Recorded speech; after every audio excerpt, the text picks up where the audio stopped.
à ń lọ nísìn àwọn ọ̀tá wọ́n ti sọ pé ló yíká olóyè Ìgbòho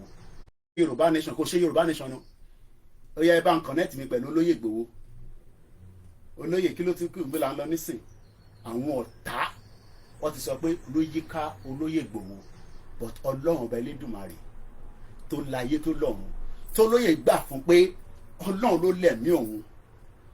ẹ̀ ní rí mú gbogbo ọ̀nà tó bá máa lò pátá tá máa fi rìnrìn àjò yìí kò sẹ́nì kankan tó máa mọ̀ òun àtọba Elédùmarè tó dá ló máa dàrẹ́tẹ̀ àti bàbá Akíntóyè tó o bá lè tẹ̀lé wọn lẹ́yìn àti Ọ̀túnba Démọ́lá go and start your own movement kò sẹ́ni tó dì yín mú.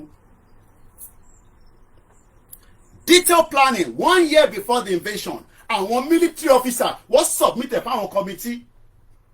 àwọn committee wọ́n bẹ̀rẹ̀ sí ń wò detail ìyẹn ló ṣe wà successful ìyẹn ni Joe Biden lè fi travel lẹ́ni